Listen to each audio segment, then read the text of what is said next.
رمضان رمضان رمضان يا حبيب Ramzan Ramzan. Jama Masjid Banaras town Orangi town 5 number کے قریب واقع جامع مسجد بنارس ٹاؤن وسیع و عریض حسین و جمیل مسجد. اس مسجد کی خوبی یہ ہے کہ یہاں مفتی عبدالسمیع صاحب جمعہ پڑھاتے ہیں،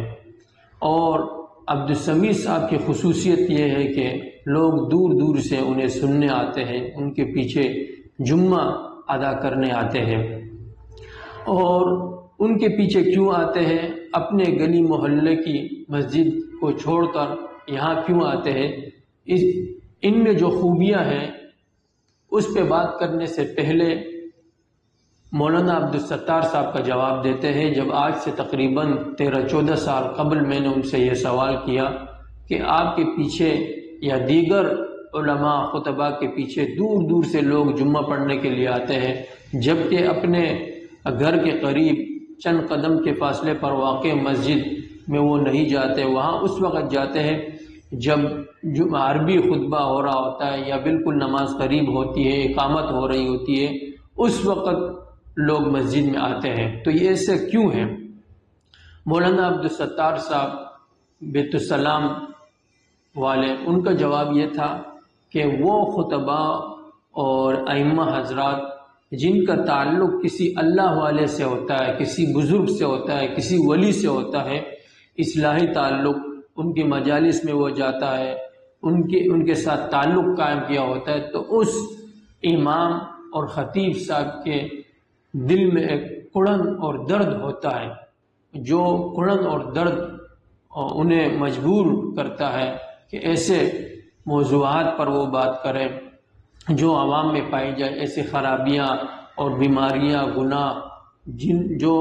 عوام میں پائی جاتی ہے، ان کی طرف وہ جب درد دل کے ساتھ وہ متوجہ کرتا ہے تو عوام وہ درد دل محسوس کرتے ہیں اور ان کی طرف متوجہ ہوتے ہیں، اور دوڑے دوڑے ایسے عالم، خطیب اور امام صاحب کے پیچھے وہ آتے ہیں. ایسا امام جو اپنے عوام کو، اپنے مقتدیوں کو اپنا سمجھتا ہے، اپنا سمجھ کر درد دل ان میں منتقل کرتا ہے، تو دل سے دل کو راہ ہوتی ہے. تو وہ مقتدی حضرات بھی اس سے پھر ان امام صاحب سے، خطیب صاحب سے محبت کرتے ہیں، تو ان کے آنے سے پہلے ہی جمعے کے دن ان کا انتظار کر رہے ہوتے ہیں. تو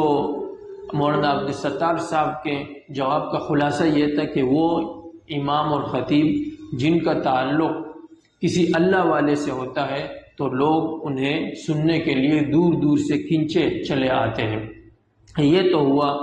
مولانا عبدالستار صاحب کا جواب. اور اب آتے ہیں اس طرف کہ مفتی عبدالسمیع صاحب کے پیچھے کیوں لوگ آتے ہیں، ان کو سننے کے لیے کیوں آتے ہیں. تو ان میں وہ تمام کوالٹیاں موجود ہیں جو ایک خطیب اور ایک امام صاحب میں ہونی چاہیے. سب سے پہلے یہ خوبی کہ ان میں بھی یہی جو مولانا عبدالستار صاحب نے بات کی کہ ان کا درد دل اور کڑن ان میں ہو، تو مولانا عبدالستار صاحب میں یہ، مولانا مفتی عبدالسمیع صاحب میں یہ ایک وافر مقدار میں پایا جاتا ہے. وہ ایک درد دل لیے ہوتے ہیں، اکثر وہ رو پڑتے ہیں کہ لوگ جو ہے ان گناہوں میں مبتلا ہے، گناہ کی طرف وہ متوجہ کرتے ہیں کہ کیوں تم ایسے کر رہے ہو، تو وہ رو پڑتے ہیں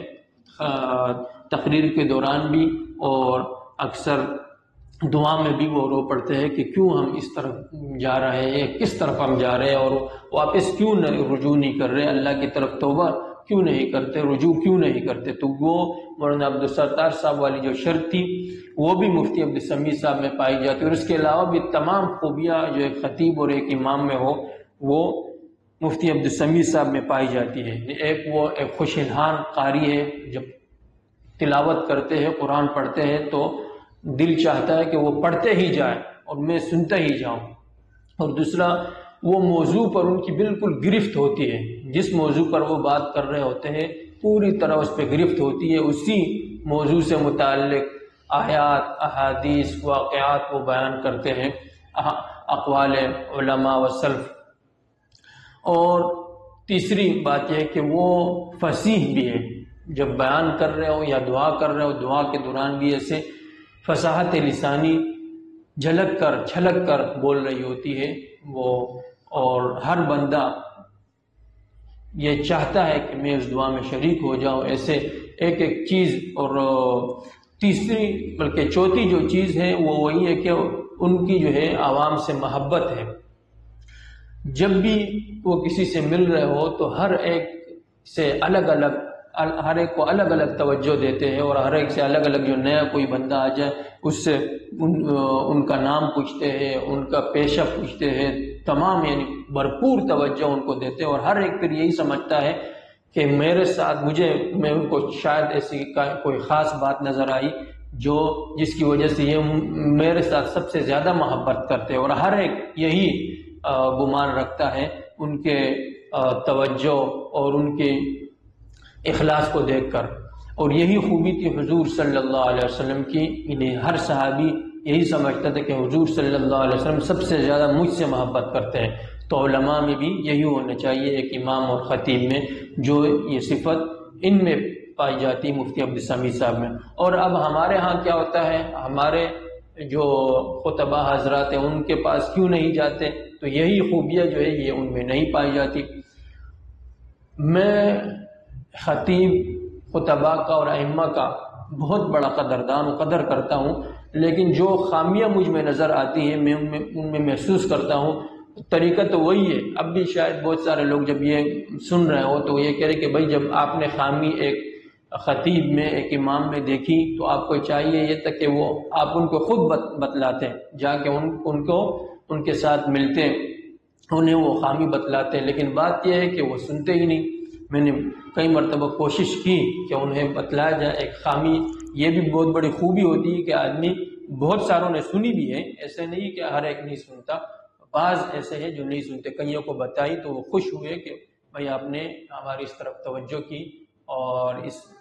خامی کو دور کریں گے ہم۔ لیکن کچھ لوگوں کو، کچھ ائمہ حضرات یا خطبہ کو میں نے دیکھا جو نہیں سنتے، آپ ان کو کوئی بات بتلائیں، کسی غلطی کی طرف متوجہ کریں گے، وہ اسے اپنی حد کے عزت سمجھتے ہیں، انسلٹ سمجھتے ہیں، اور الٹا جو ہے نا آپ کو عذر لنگ تراش کر آپ کو لاجواب کرنے کی کوشش کریں گے۔ تو اس لیے سوچا کہ ائمہ کی عزت اور عظمت سامنے رکھتے ہوئے کچھ باتیں عرض کی جائے۔ ایک یہ کہ امام یا خطیب ایسا ہونا چاہیے وہ مستغنی ہو، وہ اللہ کی طرف ہو، جس طرح کہ اللہم اکفنی بحلالک عن حرامک واغننی بفضلک عمن سواک، اپنے فضل کے علاوہ سب سے مجھے مستغنی رکھ۔ تو ایک امام اور خطیب کو وہ مستغنی ہونا چاہیے،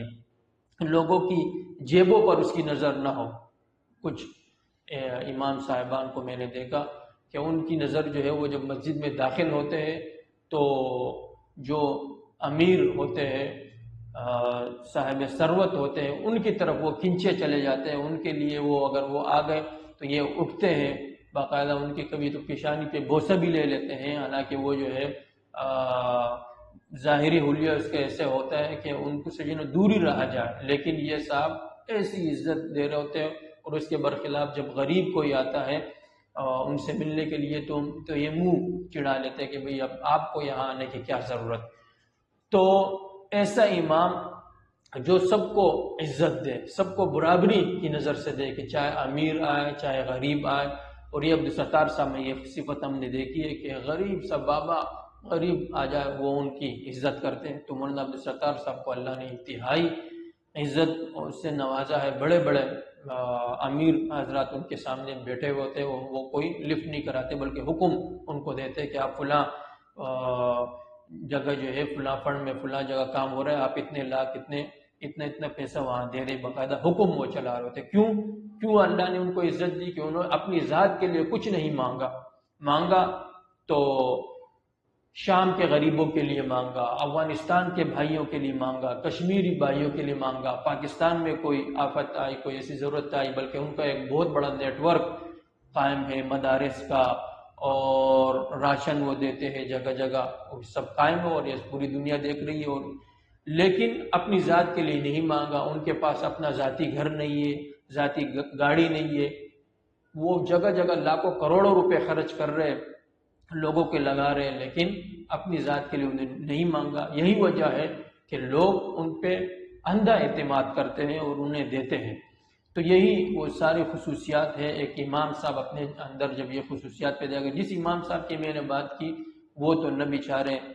قاری تھے، حافظ تھے، نہ عالم تھے، نہ ان میں خوش الحانی تھی، نہ خوش اخلاقی تھی، کچھ بھی نہیں تھا۔ بھائی جب آپ میں یہ چیزیں ہے ہی نہیں، آپ نہ حافظ ہے، نہ عالم ہے، اور نہ خوش الحان قاری ہے،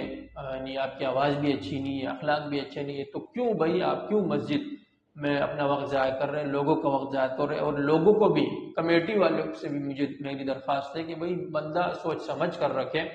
تھوڑا سا آپ جو ہے تنخواہ زیادہ دیں، لیکن ایسا بندہ رکھیں جس کی لوگ دل سے عزت کریں۔ تو جہاں امام ان باتوں کا خیال رکھے، لوگوں کو جو ہے، یعنی حدیث کا مفہوم بھی ہے کہ امام جو ہے ایسا ہو اس سے لوگ خوش ہو، یہ نہیں کہ امام آ رہا ہو لوگوں کے جو ہے دلوں میں اس کے لیے کوئی محبت نہ ہو، بظاہر تو اس کی عزت کریں لیکن دل میں کوئی عزت نہ ہو، تو ایسے امام سے پناہ مانگی گئی ہے، اور ایسے امام کے لیے وعید حدیث میں وارد ہوئی ہے۔ تو امام میں یہ تمام کوالٹیاں ہو کہ وہ خوش الحان ہو، خوش اخلاق ہو، عوام سے محبت سے ملے، اور دوسرا جو ہمارے ایک استاد نے بیان کیا تھا کہ وہ گنگا نہ ہو۔ گنگے سے کیا مراد یہ کہ وہ آئے، انہوں نے اپنے لیے ایک دروازہ بنایا ہو، اس دروازے سے آئے، نماز پڑھا کر اسی پتلی گلی سے جو ہے واپس نکل لے۔ بلکہ کیا ہو، جو ایک صفت میں نے آپ کو مفتی عبدالسمیع صاحب کی بتائی کہ لوگوں میں وہ گل مل جاتے ہیں، وہ نماز کے بعد بیٹھے ہوتے ہیں اپنی جگہ پر تقریباً گھنٹہ 1.5 گھنٹہ، لوگوں کے مسائل، دینی مسائل، ذاتی مسائل وہ سنتے ہیں، اس سے جو ہے حل کرنے کی کوشش کرتے ہیں، تو لوگ ان سے محبت سے ملتے ہیں۔ تو اس کی وجہ پھر یہ ہوتی ہے کہ لوگ دین کی طرف متوجہ ہوتے ہیں، اپنے بچوں کو دین کی طرف متوجہ کرتے ہیں۔ تو امام کی ایک کوالٹی یہ بھی ہونی چاہیے کہ وہ لوگوں غمی خادی کے مسائل ہو، لوگوں کے اس میں شریک ہو، کوئی فوتگی ہو جائے اس میں شریک ہو، کسی نے شادی کی دعوت دی، ولیمے کی، نکاح کی، تو اس میں شریک ہو، خوشی کے لوگوں کے مسائل میں اور لوگوں کے اس طرح کی دعوتیں اس میں شریک ہونا چاہیے، ان کا حصہ بننا چاہیے۔ تو لوگ جو ہے پھر ان کے خطبے میں بھی حاضر ہوں گے، ان کے بیان سننے کے لیے بھی حاضر ہوں گے، اور ان کی محبت میں وہ گرفتار ہو جائیں گے۔ تو یہی جب خصوصیات ہوں گی کسی امام اور خطیب میں، تو لوگ انشاءاللہ ان کی طرف کھنچے چلے آئیں گے، کسی دور جگہ وہ نہیں جائیں گے۔ جہاں جہاں ہے شب قدر کی مقبول عبادات نصیب فرما، اے اللہ شب قدر کی مقبول دعائیں نصیب فرما، یا ارحم الراحمین۔ اہل ایمان نے، روئے زمین کی مساجد میں مردوں نے اور گھروں میں عورتوں نے رمضان کی اس مبارک سنت اعتکاف کا ارادہ کر لیا ہے۔ رب کریم روئے زمین کے تمام معتکفین کو مقبول اور منظور اعتکاف کی توفیق عطا فرما، یا ارحم الراحمین۔ اعتکاف کا حق ادا کرنے کی توفیق عطا فرما۔ اعتکاف پر جو آپ کے پیارے حبیب صلی اللہ علیہ وسلم نے صاحب اعتکاف اور جہنم کے درمیان تین خندق، جن میں سے ہر خندق کا فاصلہ زمین اور آسمان کے درمیانی فاصلے کے بقدر ہے، اے اللہ وہ 3 خندقوں کے بقدر جہنم سے دوری کا وعدہ ہر صاحب اعتکاف مرد اور عورت کو نصیب فرما۔ اے اللہ جن کے ارادے ہیں انہیں استقامت عطا فرما، اور جن کے دل میں چھپی ہوئی بات ہے انہیں مزید استقامت کے ساتھ اعتکاف کی توفیق عطا فرما، یا ارحم الراحمین۔ رمضان کے جتنے بھی روزے مسلمانوں نے اب تک رکھے سب کے روزے قبول فرما، سب کی عبادات کو قبول فرما، فرائض اور خیرات و صدقات کو قبول فرما، سحر و افطار کو قبول فرما۔ ہماری ماؤں بہنوں بیٹیوں نے گھروں میں سحر و افطار کے جو دسترخوانوں کی ذمہ داریاں لے رکھی ہیں، مولا کریم گھروں کے روزے دار مردوں کے مقبول روزوں کا انہیں بھرپور اجر و ثواب عطا فرما، یا ارحم الراحمین یا ذا الجلال والاکرام، رمضان کی ان باقدر راتوں میں اے اللہ روئے زمین کے تمام اہل ایمان مرحومین مرحومات کی مغفرت کے ہم سوالی ہیں۔ اے اللہ اس امت کے سارے مرحومین اور مرحومات کی بال بال مغفرت فرما۔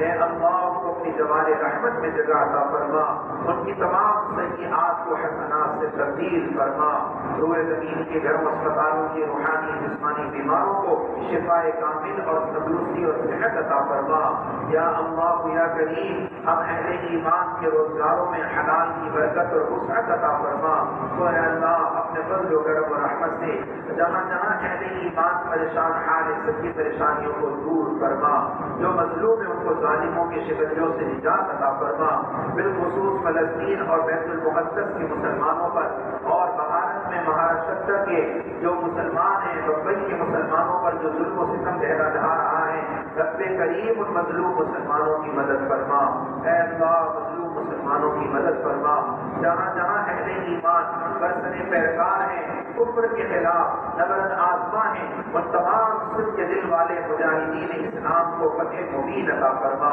اے اللہ مجاہدین اسلام کو فتح مبین عطا فرما۔ جہاد فی سبیل اللہ کے فریضے کو انہوں نے اس دنیا میں باقی رکھا ہے، رب کریم ان سب کو یا اللہ جزائے خیر عطا فرما۔ بالخصوص مملکت امارت اسلامیہ افغانستان کے یا اللہ طالبان کی حفاظت فرما، انہوں نے جو جنگ اسلام کو لے کر حفاظ اسلام کی انتھک محنت اور جد و جہد کو شروع کر رکھا ہے، مولا کریم ان کی غیبی مدد و نصرت فرما۔ اے اللہ ان کی غیبی مدد و نصرت فرما۔ اغیار کی آنکھوں میں یا امارت اسلامیہ کانٹا بن کے چبھ رہی ہے، مولا کریم پوری دنیا کے شر اور فتنے سے امارت اسلامیہ کی حفاظت فرما۔ مولا کریم ہمارے ملک پاکستان کو بھی اندرونی بیرونی ہر قسم کے خلفشاروں سے امن و امان عطا فرما۔ اے اللہ ہر قسم کے خلفشاروں سے نجات عطا فرما، یہاں بھی صحیح معنی میں اسلامی قانون کو نافذ کرنے کی توفیق عطا فرما۔ یا ارحم الراحمین یا ارحم الراحمین فرائض کا اہتمام کرنے کی امت کو توفیق عطا فرما۔ جہاں جہاں مسلمان ملک ہیں رب کریم سب یکجان ہیں، سب ایک جان ہیں، رب کریم سب کی ضرورتوں کو پورا فرما، سب کی مشکلات کو حل فرما۔ مولا کریم جہاں جہاں تیرے پیارے دین کا کام ہو رہا ہے ان تمام مراکز دین مساجد مدارس خانقاہوں اور مراکز تبلیغ کی بھی حفاظت فرما۔ مولا کریم دن دگنی رات دگنی ترقی عطا فرما، ظاہر اور باطن کی اللہ اسباب کو یا اللہ غیبی اسباب کو ان کی طرف متوجہ فرما، ان کی ضروریات کو محض اپنے خزانوں سے پورا فرما۔ بالخصوص ہماری جامع مسجد بنارس ٹاؤن کے یا اللہ اکثر نو تعمیر کے کام کا جو بیڑا انتظامیہ نے اٹھایا، مولا کریم اس مبارک جمعی اجتماع سے لے کر جہاں جہاں تک یہ آواز جائے اس مبارک مسجد کی تعمیر کے لیے ہم سب کو دل کھول کر تعاون کرنے کی توفیق عطا فرما۔ یا ارحم الراحمین اس مبارک مسجد کے کام کو آسانی کے ساتھ سہولت کے ساتھ اے اللہ بغیر کسی رکاوٹ اور پریشانی کے پایہ تکمیل تک پہنچنا محض اپنے فضل و کرم و توفیق سے آسان فرما۔ یا ارحم الراحمین ہماری دعاؤں کو اور آمین کو اور جمعۃ المبارک کی شرف حاضری کو قبول فرما۔ ربنا تقبل منا انك انت السميع العليم وتب علينا انك انت التواب الرحيم صلى الله تعالى على خير خلقه سيدنا محمد وآله واصحابه اجمعين آمين آمين آمين برحمتك يا ارحم الراحمين۔